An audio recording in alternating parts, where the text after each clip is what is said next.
Olá, pessoas! Sejam muito bem-vindos ao período da chegada da família real ao Brasil, chamado período joanino. Vamos à questão. Observe aí na imagem o embarque da família real portuguesa, 1808. Temos a presença do Dom João no centro da imagem, o rei de Portugal naquele momento, em que se mudava toda a família real para o Brasil devido às condições da Europa, principalmente ali com a participação de Napoleão nas invasões, a Portugal. Vamos então o que a questão nos pede. A obra reproduzida representa um importante momento da história de Portugal e do Brasil, que resultou na... O Brasil viveu uma série de transformações com a chegada da família real, o período joanino que nós chamamos. Com a presença da família real ao Brasil, imediatamente nós nos transformamos na sede do Império Português. Todas as ordens agora partiam daqui. E o Brasil ganhou uma condição maior de poder político referente a todas as outras nações. Então, voltando à questão, ela nos pergunta o que nos resultou imediatamente a chegada da família real. Nós podemos observar que ele fala de uma decisão da corte de deixar o Brasil, na verdade ela está chegando. A ruptura das relações entre Portugal e Brasil vão acontecer depois da volta da família real, em 1821. Nesse momento nós temos, na verdade, uma união das relações entre os desejos de Portugal e o Brasil, porque a própria família portuguesa aqui está. Então essa ruptura do item B só acontece depois que a família real vai embora, deixando Dom Pedro II aqui. A colonização, o Brasil já era colônia, e na letra E fala de uma invasão francesa, o que acontece no início da colonização. Na verdade, o que nós vamos ter é a elevação do Brasil ao Reino Unido. Quando acontece o Congresso de Viena, lá na Áustria, o Brasil é elevado oficialmente à categoria de Reino Unido para ter voz nesse encontro. Então é um processo que levará à autonomia, do Brasil enquanto nação. E assim a gente tem como gabarito, nossa resposta correta, a letra D. Olá, pessoas! Estamos aqui falando de África. Essa questão retrata os elementos culturais da África, esse continente que é sempre contemplado quando nós falamos de prova. Observemos o texto. O griot é um mediador dentro da sociedade. Ele resolve conflitos e leva a calma. Ele é músico, cantor, contador de histórias, dançarino, um organizador das cerimônias sociais que utiliza a palavra como seu principal instrumento. Ser um contador de histórias não é mais do que uma pequena arte da vida de um griot. Frequentemente, vemos pessoas que exercem funções de griot e que são cantores, atores, mas não é porque elas exercem as posições que serão consideradas griot. O pertencimento vai além. Importante sempre observar a questão das fontes por dentro da África, e assim vamos ao enunciado. O texto revela elementos da cultura africana relacionados a... O griot é esse personagem que, ao narrar e contar a cultura, ele mantém a ideia de memória, uma das coisas que nós da história gostamos bastante. Porque a memória é aquilo que vai dar sentido e que vai dar significado a determinados eventos da história. Algumas das memórias são interessantes porque elas refletirão o que foi vivido naquele determinado momento, dentro de vários assuntos vividos na história da humanidade. No caso da África, observemos. Há uma negação do registro escrito, o texto fala que não. Uma inovação de funções sociais, estamos falando de questões culturais. Assim, a gente observa uma preservação da transmissão através da cultura oral, da fala. Não há nenhuma oficialização de registros oficiais, e muito menos a substituição de instrumentos pela voz.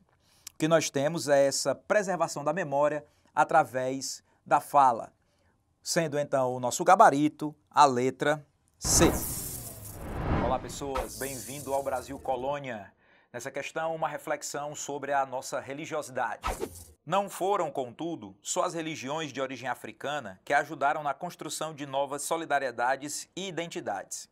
O ensino do catolicismo a todo africano escravizado era obrigação dos senhores, o que também serviu de caminho para a organização de novas comunidades negras, principalmente quando agrupadas em irmandades leigas de devoção a um determinado santo. Essas associações religiosas de homens pretos eram não só aceitas, como estimuladas pela Igreja Católica e pela administração colonial. O texto aponta uma das características da educação colonial que permitiu a integração dos afro-brasileiros a uma democracia colonial. Sabemos que não há tal democracia na colonização, vide que os africanos são obrigados a adotar a religião católica. Uma divisão étnica com base em conflitos territoriais. Se o texto trouxesse a ideia de uma divisão étnica por religiosidade, poderia até ser, mas não é o caso. Não são conflitos territoriais, né, o que está sendo trazido na questão. Reconhecimento de novas religiões pelo clero? Também não. Não é uma nova religião, mas é a religião católica cristã sendo adotada pelos escravos. Uma aculturação da identidade europeia? Não, se fosse uma aculturação, a retirada da cultura de uma identidade africana, aí sim, porque está sendo imposta a cultura católica europeia. Temos então, no item E, o controle sobre as diferentes etnias. A ideia era que o ensinamento da Igreja Católica pudesse apaziguar os conflitos, né, e a resistência à escravidão, fazendo com que todos congregassem a mesma religião, a mesma fé, a mesma colônia, e também Portugal pudesse aumentar o seu controle sobre a nossa colônia. Dessa forma, temos como resposta a letra E. Olá, pessoas! Nossa questão nos leva a um conceito de história muito importante dentro dos vestibulares e para nós compreendermos realmente a importância da história no cotidiano, que é o conceito de memória. Vamos ao texto. Em primeiro lugar, os lugares de memória são lugares em tríplice sentido. São lugares tangíveis, sejam não lugares físicos e dotados de materialidade, sempre apreensíveis sensorialmente, como no caso dos acordes da Marseillaise ou dos sabores da gastronomia francesa. Em seguida, são lugares funcionais, carregados desde sua origem ou revestidos posteriormente da função de construir a memória francesa. Finalmente, são lugares simbólicos, dos quais se adensam características emblemáticas na memória francesa, vale dizer, de sua identidade. Com base no texto, depreende-se que o conceito lugar de memória despreza estruturas físicas associando-se à subjetividade. O físico, a praça, uma casa, uma igreja, é um lugar de memória. É um local onde remete a algum fato, a algum evento, né, de um determinado povo. Então, o físico é considerado. Na letra B, pode ser delimitado com base em referências emotivas. A memória puxa pela emoção, né, um lugar, um espaço, um objeto, algo sagrado, nos traz uma emoção e nos leva a um referencial de memória.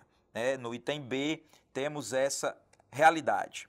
Evoca produções materiais expressando legitimidade, como se a memória tivesse que ser legítima, tivesse que ser feita e organizada pelo governo ou pela academia. Não, a memória ela é do povo, ela é natural dentro dos eventos que a história proporciona. Valoriza templos em detrimento de esquinas e praças. Todo lugar pode ser um lugar de memória, depende se aquele lugar realmente tiver vivido algo, né, de coletividade daquele povo. Deve ser objetivo, revelando a natureza racional. Bom, como o nosso item correto fala, ele é mais emotivo do que racional. Então é um lugar, é algo sagrado, em algum momento aquilo se transforma num lugar de memória, levando então a ideia de emoção. Temos assim como resposta a letra B. Olá, pessoas! Essa questão nos leva até a vinda da família real, suas decisões políticas no Brasil do século XIX. Vamos ao texto. Que não só os meus vassalos, mas também os sobreditos estrangeiros possam exportar para os portos, que bem lhes parecer a benefício do comércio e agricultura, que tanto desejo promover. todos e quaisquer gêneros e produções coloniais, à exceção do pau-brasil, ou outros notoriamente estancados, pagando por saída os mesmos direitos já estabelecidos nas respectivas capitanias. Ficando, entretanto, como em suspenso e sem vigor todas as leis, carta-régias ou outras ordens, que até aqui proíbam nesse estado do Brasil o recíproco comércio e navegação entre os meus vassalos e estrangeiros. Uma carta escrita na Bahia, ao 28 de janeiro de 1808, pelo príncipe regente naquela época, Dom João VI. O trecho anterior, retirado de um documento oficial do período colonial, descreve. Quando a gente vem para o texto anterior, nós podemos ver exportar, que possam exportar para outros portos, né? E que ficam em suspenso toda e qualquer outra lei que proíbam nesse estado do Brasil o comércio e a navegação. Ou seja, o que nós temos aqui é o que está contido na letra C, o documento que abre os portos brasileiros no Brasil, causando o fim, então, do limite comercial, né, do Pacto Colonial, característica da chegada da família real ao Brasil. Dessa forma, então, nossa resposta está na letra C. Olá, pessoas! Vamos fazer agora uma reflexão sobre a Revolução Russa. Observe a imagem. Nós temos aqui um cartaz que é bolchevique, de 22, ou seja, pós-revolução. E na frase tem: nós não queremos lutar, mas nós defenderemos os sovietes. Considerando o contexto histórico da Revolução Russa, o cartaz indica que o objetivo inicial dos bolcheviques era... Então você deve lembrar que os bolcheviques eram a maioria, né, do Partido Operário Social Democrata Russo, defendia a implementação do socialismo baseado nas ideias do Karl Marx, e que a grande maioria decidiu que, se necessário, usaria a força para chegar ao poder. Quando voltamos aos itens, nós temos o objetivo inicial dos bolcheviques não seria a tomada de poder pelo uso da violência. A violência foi uma decisão tomada, como diz o cartaz, depois, se necessário fosse, a chegar ao poder. Os bolcheviques queriam tomar o poder, mas só depois, né, se os meios legais não fossem suficientes para isso. Uma conciliação com o czar também não, eles queriam derrubar o czar. Reter as terras agricultáveis pelo governo não era uma revolução necessariamente agrícola, era uma revolução feita muito mais pelos operários, né, uma questão urbana.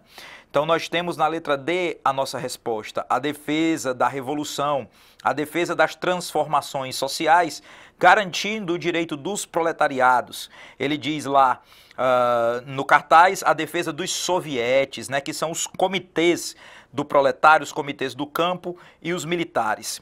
Uma militância em favor dos estrangeiros? Não, nada de estrangeiros. A revolução é interna, a revolução é dos bolcheviques. Dessa forma, então, a nossa resposta correta é a letra D. Olá, alunos. Essa questão ela vai tratar sobre a climatologia do Brasil, mais especificamente sobre climas relacionados aí às regiões brasileiras, né? Vamos ao climograma, né, da questão. Esse climograma é de uma localidade, né, do Brasil, bem característico. O climograma que é uma representação que trata sobre precipitação e temperatura, né? Ela está trazendo aqui a amplitude térmica, certo? Né? Essa barrinha, esse espaço, na verdade, entre essas duas linhas, né? Então, o que que a gente vai ter?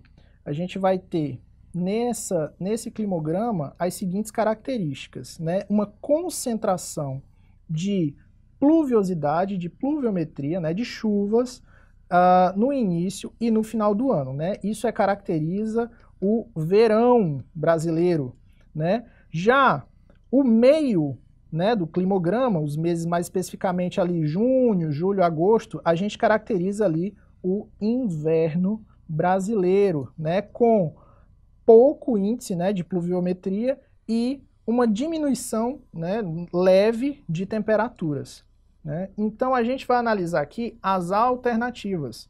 Vamos lá. O climograma anterior representa uma área em que há predominância do clima semiárido, com temperaturas quentes e chuvas irregulares. Na verdade, há uma regularidade de chuvas, né, concentradas, no caso, no início e no final do ano, né? Por isso, ela é incorreta. A alternativa B, temperado úmido, com temperaturas baixas no inverno. Você vê que há uma pequena queda, né, de temperatura máxima e mínima, né, no meio do climograma, mas não se configura de temperaturas abaixo da média, né, abaixo do que seria esperado para um clima, por exemplo, frio, né, ou do próprio clima temperado úmido. Alternativa C, essa alternativa, ela trata sobre o tropical típico, né, com a concentração de chuvas no verão. Exatamente isso que eu falei, internauta.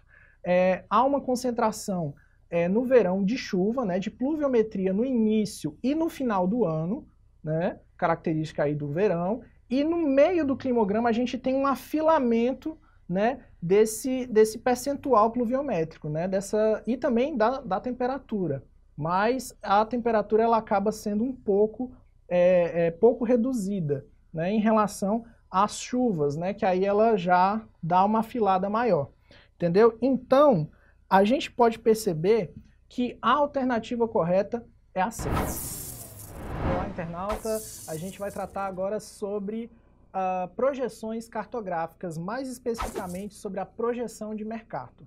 Vamos a ela aqui. A gente pode perceber um mapa, né, da projeção de Mercator, e ele traz um texto aqui, né, do Seaman, falando sobre a projeção, sobre as finalidades práticas dela, sobre os objetivos históricos e também econômicos relacionados a essa projeção. Então ele coloca assim, ela servia a finalidades práticas, a navegação, ou seja, a gente percebe que havia um interesse, né, na época das grandes navegações, de propor projeções, de propor mapas, né, que representassem os espaços que seriam colonizados, que seriam explorados economicamente.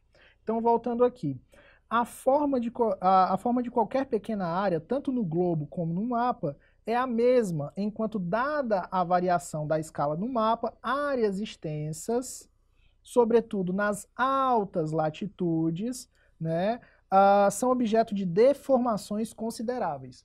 Qualquer projeção cartográfica possui deformidades, né? Seja ela azimutal, que é justamente aquela característica da bandeira da ONU, por exemplo, a cônica, a de Peters e a de Mercator. Vamos às alternativas para saber o que a questão quer, e o comando também.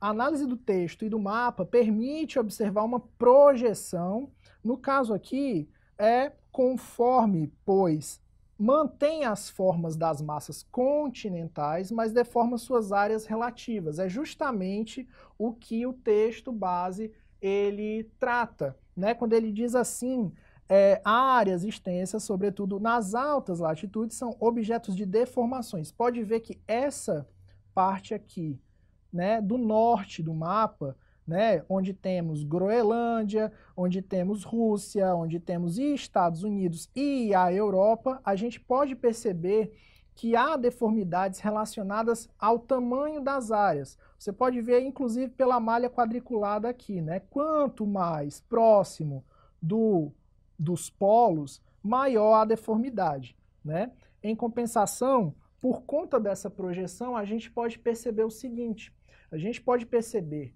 que as áreas que na época iriam ser colonizadas, no caso, a América, né, e no caso sobretudo a América, né, a América Latina, essas áreas elas ficaram apequenadas em relação às deformidades do norte, né? Então, quando a gente vem aqui para as alternativas, realmente é conforme, pois mantém as formas das massas continentais, mas deforma as áreas relativas. Então, pessoal, a alternativa correta é a A.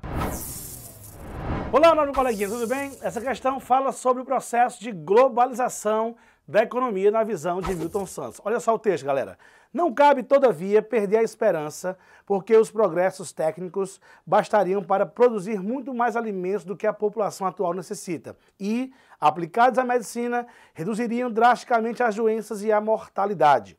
Um mundo solidário produzirá muitos empregos, ampliando o intercâmbio pacífico entre os povos e eliminando a belicosidade do processo competitivo que todos os dias reduz a mão de obra.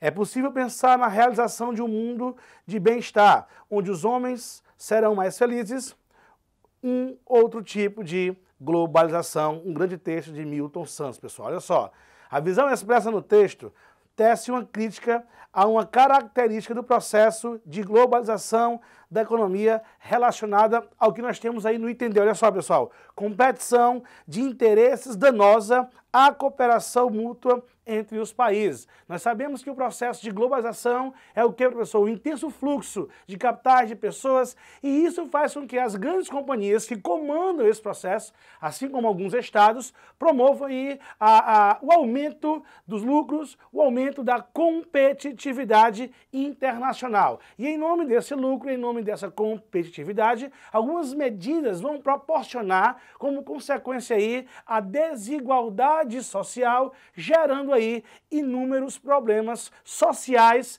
econômicos, ambientais e diversos tipos de natureza. Beleza? Então essa questão, vamos marcar o item D. Olá, meu coleguinha, tudo bem? Essa questão fala sobre conflitos internacionais, especificamente Guerra das Coreias. Olha só, pessoal, medidas foram aprovadas por unanimidade. Resolução proíbe quase 90% das exportações de produtos de petróleo refinado para o país e exige repatriação de norte-coreanos trabalhando no exterior dentro de 24 meses, entre outros itens. A resolução elaborada pelos Estados Unidos também irá limitar fornecimento de petróleo para a Coreia do Norte em 4 milhões de barris ao ano.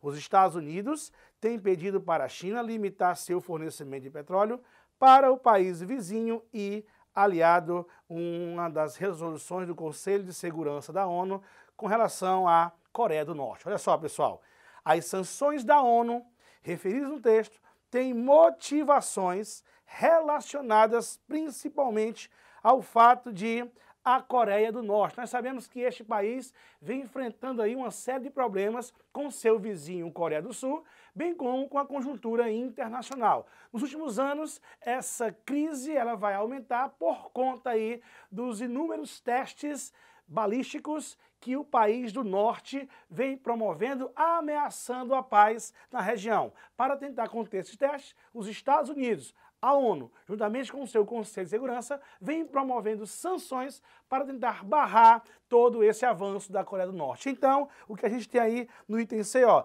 desenvolver mísseis e um programa nuclear que criam tensões mundiais. Esse é o grande problema pelo comando do senhor Kim Jong-un, que vem aí promovendo essas ameaças na região asiática. Logo, essa questão, vamos marcar o item C.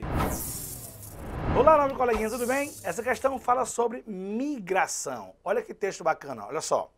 A prefeita da cidade italiana de Lampedusa, Gilce Nicolini, e a ONG francesa SOS Mediterrâneo conquistaram o prêmio Félix Houphouët-Boigny, atribuído pela Unesco a pessoas ou instituições que tenham contribuído para a promoção da paz.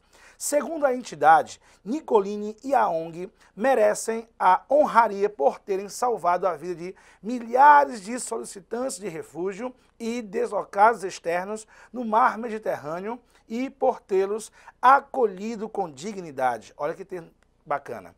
Esse prêmio é uma grande honra para mim, para Lampedusa e para os lampedusanos, mas é sobretudo um tributo à memória de tantas vítimas do tráfico de seres humanos no Mediterrâneo, em um momento em que alguns pedem o fechamento das fronteiras e levantam muros, falando de uma invasão que não existe. Sermos premiados com essa motivação nos faz sonhar com uma Europa solidária, onde a humanidade não tenha desaparecido, comentou a prefeita. Galera, um texto muito interessante falando sobre um dos principais problemas do mundo nas últimas décadas, que é a questão da migração, que é a questão dos refugiados, sendo a Europa um dos principais destinos dessas pessoas que saem de seus países por diversos motivos: miséria, fome, guerra, secas, enchentes, perseguições políticas, religiosas,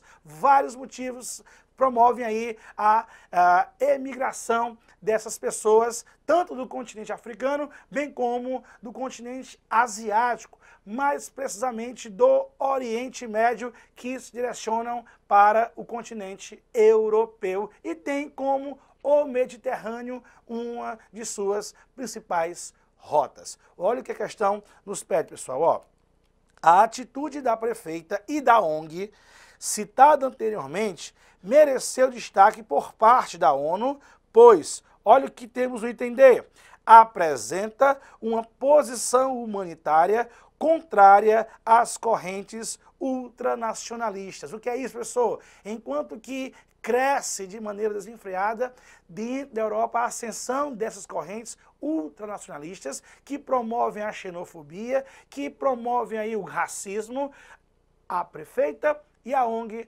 vão aí na contramão dessa onda europeia, daí o grande destaque pela Organização das Nações Unidas. Assim, essa questão nós marcamos o item D.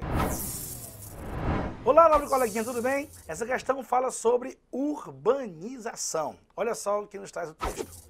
Nos séculos 18 e 19, as grandes cidades da Europa conheceram o caos graças às elevadas taxas de concentração urbana e às péssimas condições às quais os trabalhadores, maioria da população, estavam submetidos. Em decorrência disso, os países desenvolvidos adotaram políticas de ordenamento e controle de suas cidades, praticando, ora, reformas urbanas, ora, revitalizações de áreas antes relegadas. Em razão dessa dinâmica caótica das grandes cidades, o seu espaço geográfico torna-se pouco atrativo para o investimento e para a instalação de grandes empresas. Tal fator, associado à chamada guerra fiscal, possibilita a formação de um processo antigo nos países centrais e recente em países emergentes, a desmetropolização.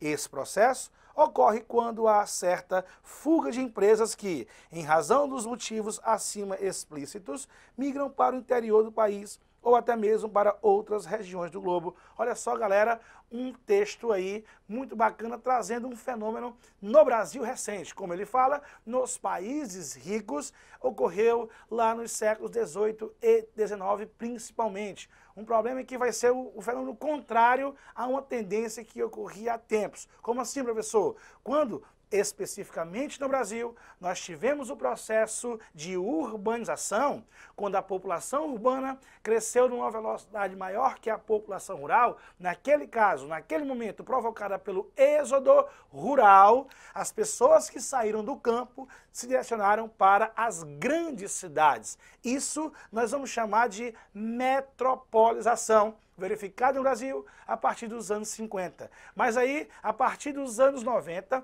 onde começa a ocorrer um fenômeno chamado guerra fiscal, que o texto nos traz. O que, professor? Outras cidades, outras regiões oferecendo incentivos fiscais para o deslocamento dessas empresas, dessas indústrias. Assim, os investimentos começam a ocorrer fora das grandes metrópoles, levando o progresso, o desenvolvimento para as cidades de médio porte, gerando o que nós chamamos de fenômeno inverso de desmetropolização. Olha o que a questão nos pede, preste atenção. Com base no texto, o processo de desmetropolização resulta em que, galera? Olha o item B. Intensificação da urbanização com o objetivo de desenvolver as cidades médias. Essa é a tendência. E de acordo com o IBGE, as cidades que mais crescem no Brasil são as cidades que possuem aí uma população girando em torno de 100 mil e 500 mil habitantes. Bem diferente das metrópoles, que são as cidades com população acima de 1 milhão de habitantes. Logo, nessa questão, marcamos o item B. Olá, pessoas! Essa questão vai nos fazer refletir um pouco sobre a liberdade na modernidade. Vamos à leitura. Na verdade, nenhum molde foi quebrado sem que fosse substituído por outro. As pessoas foram libertadas de suas velhas gaiolas apenas para ser admoestadas e censuradas caso não conseguissem se realocar, através de seus próprios esforços dedicados, contínuos e verdadeiramente infidáveis, nos nichos pré-fabricados da nova ordem. Observando sempre a fonte, Bauman falando da modernidade líquida. De acordo com Bauman, a modernidade fez com que o ser humano... A gente pode observar nessa questão uma ideia de que o homem ele é livre e que na liberdade de escolha dele, na verdade, é uma liberdade de um determinado momento de escolha, ou seja, ele se liberta de uma determinada estrutura, mas ele nunca realmente vai estar livre completamente. Ele vai ter uma outra realidade da qual deve se adaptar, deve se moldar. E se ele pular de uma liberdade para outra, e dentro dessa outra liberdade ele não encontrar igualdade, ou seja, os seus pares, né, se ele não fizer o mesmo que todo mundo está fazendo, vamos dizer assim, ele será criticado por isso. Então é uma crítica em relação a essa liberdade que não é plena. Observando os nossos itens, de acordo com Bauman, a modernidade fez com que o ser humano criasse uma idealização de liberdade e que essa liberdade se choca, então, com a realidade. Dessa forma, o nosso item correto é a letra D. Olá pessoal, tudo bem? Vamos discutir mais uma questão de filosofia, dessa vez sobre as chamadas relações de gênero. A questão propõe: ao investigar a violência contra travestis em sua tese de doutorado na USP, a psicóloga Valéria Melk Buzyn percebeu que, em geral, a intolerância é motivada pela ruptura do gênero imposto socialmente. Sem conseguir formalizar seu nome gênero, as travestis enfrentam dificuldades em processos seletivos profissionais e para prosseguir com os estudos. Helena Vieira, mulher trans e pesquisadora da Universidade Federal de Integração Luso-Afro-Brasileira, defende a responsabilidade do Estado na garantia da dignidade da população trans. A primeira maneira é permitir o reconhecimento de forma simples, sem que seja necessário um laudo médico, a submissão a tratamentos. Depois, com a criação de mecanismos de empregabilidade e acesso à educação. E, por fim, com medidas de proteção em relação à violência e à transfobia. As mudanças propostas não vão afetar as pessoas que não estão nesse universo. Por isso, defendem pesquisadores e transexuais. Não faz sentido classificá-las como ideologia. Não se trata de uma tentativa de impor uma visão específica sobre o tema, mas de discutir medidas de inclusão para uma população específica. Tatiana Dias, gênero não é ideologia, é identidade. A questão fala o seguinte, pessoal. O texto contrapõe o conceito de ideologia de gênero, com base em que argumento? Letra A.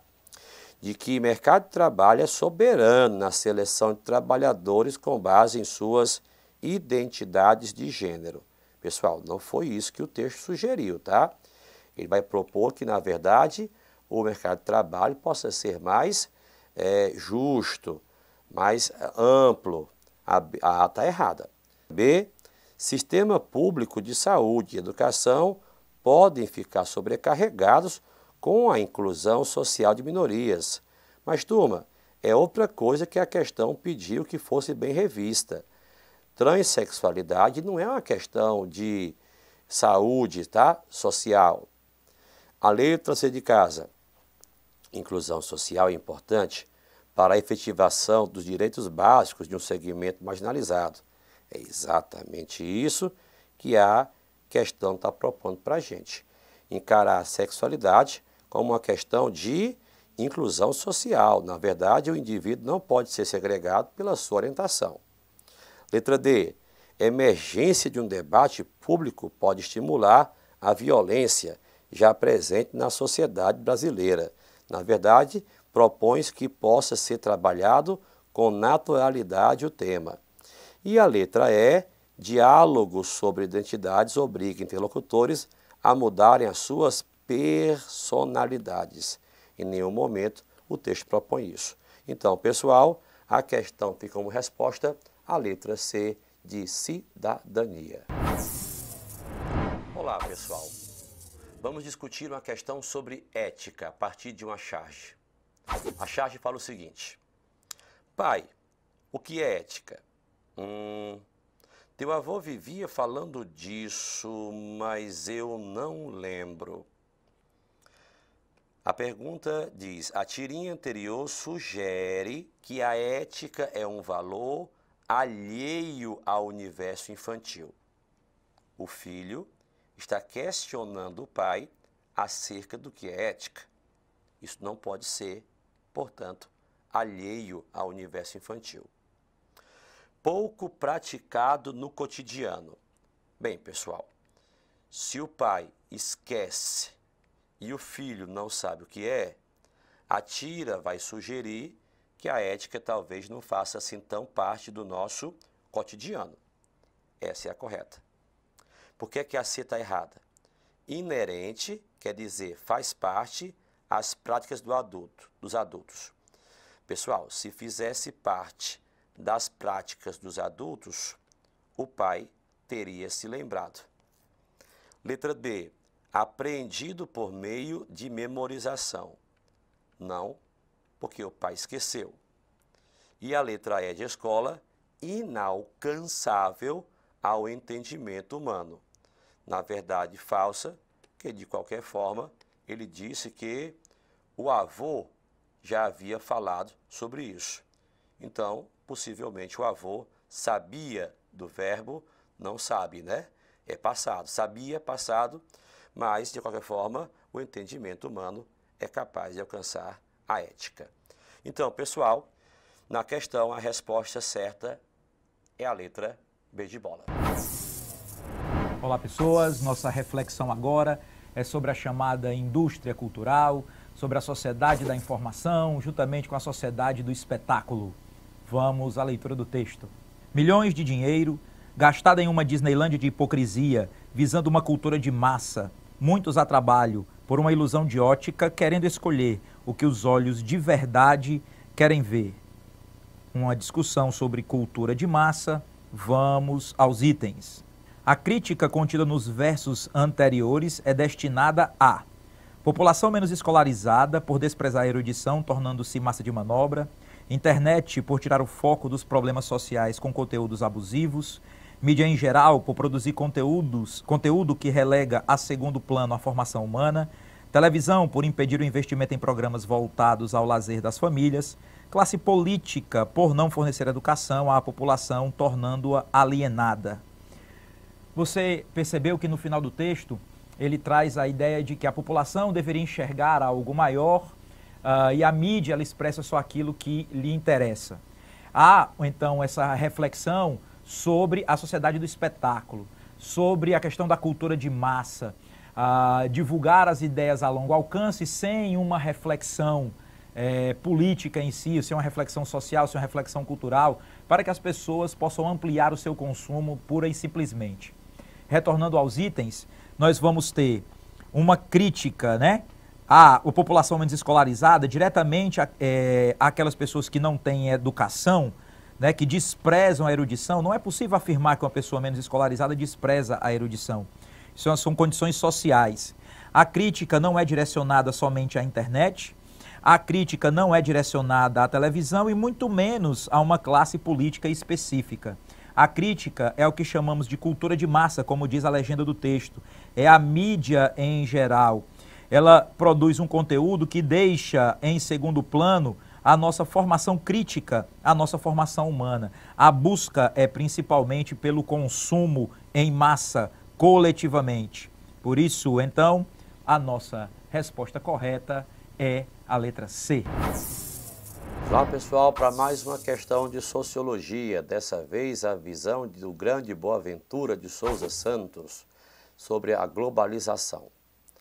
O texto do sociólogo nos diz: se analisarmos o sistema financeiro, verificamos que estamos perante o ramo do capital mais globalizado e mais imune às regulações nacionais. O seu poder tem ainda outra fonte: a rentabilidade do investimento produtivo industrial a nível mundial é, no máximo, de 2,5%, enquanto a do investimento financeiro pode ir a 7%. Trata-se de um sistema para o qual a soberania de 200 potenciais reguladores nacionais é irrelevante.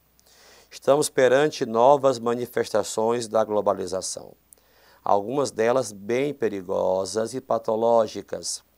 A soberania dominante, combinada com a autorregulação global do capital financeiro, dá aso a fenômenos tão diversos quanto subfinanciamento dos sistemas públicos de saúde e educação, a precarização das relações laborais, a chamada crise dos refugiados, os estados falidos, o descontrole do aquecimento global, os nacionalismos conservadores. Como dizíamos, Boaventura de Souza Santos, a ilusória desglobalização. Outras palavras. Pessoal, sobre a nova fase da globalização, Boaventura analisa que a dinâmica entre o sistema financeiro e as soberanias nacionais realiza-se na cooperação internacional por transferência de recursos nutricionais e tecnológicos. Ele percebe que não há essa cooperação, há cada vez mais competição. Racionalização do uso dos recursos naturais com vistas na sustentabilidade da vida. Ele percebe no texto, é uma ameaça a isso. Letra C. Regulação das relações entre trabalho e capital por meio de legislações protetivas. Ele propõe que são cada vez menos protetivas, porque há uma desregulação. A emancipação de economias locais ante a homogeneização dos mercados. Ele percebe o contrário, é uma dominação do grande capital, então nos resta a letra E de escola, porque o poder do Estado está cada vez mais desregulado perante a pressão dos financiamentos de grandes grupos econômicos. Então, pessoal, resposta da questão, letra E de escola. Olá, pessoal, vamos discutir uma questão sobre indústria cultural. O texto fala o seguinte: um artista é um produto e antes de vender sua música, ele, dentro do grande circo da indústria fonográfica, vende uma ideia. Vende roupa, vende estilo, vende o discurso, a marca da camiseta, os acessórios, o cabelo, etc. E, por último, a música, que nada mais é do que a trilha sonora do produto em exposição. A questão nos fala o seguinte: com base no texto, grande parte da produção artística na contemporaneidade amplia o senso crítico das massas em relação aos preceitos estéticos, possibilita a permanência de artistas impopulares nas vitrines culturais. C.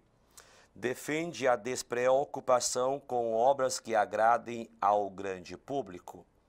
D. Exerce uma representatividade relativa às imposições da indústria cultural. Ou letra E. Determina que talento e carisma são suficientes para a aceitação da sociedade. Pessoal, a questão está falando sobre indústria cultural. Então, nesta questão, pessoal, produtos estão sendo vendidos como ideias, tendo a música só como pano de fundo. Não pode ser a letra A de avião, porque reduz o nosso senso crítico. Não pode ser a B de bola, porque ela até retira fácil artistas quando não são populares, porque eles não vendem, não geram lucros. E a indústria cultural, que é um conceito gerado pela Escola de Frankfurt, tem o propósito, ou teria o propósito, de aumentar as vendas, a produção, o consumo, o comércio. Então, se é impopular, não pode ser mantido nas vitrines. Você diz que defende a despreocupação com obras que agradam o grande público. Não, tem que haver essa preocupação. Porque se não houver essa preocupação, o grande público não vai comprar a ideia, não vai gastar, não vai consumir. E pessoal, letra E está falsa porque ela falou que talento e carisma são suficientes para a aceitação da sociedade. Nem sempre. Muitas das vezes é importante também que haja a influência da mídia na divulgação do produto do artista. Pessoal, nos resta então a letra D de dado, que é certíssima, porque essa representatividade não passa de uma imposição a uma sociedade que não tem opções de escolha. Certa letra D de dado.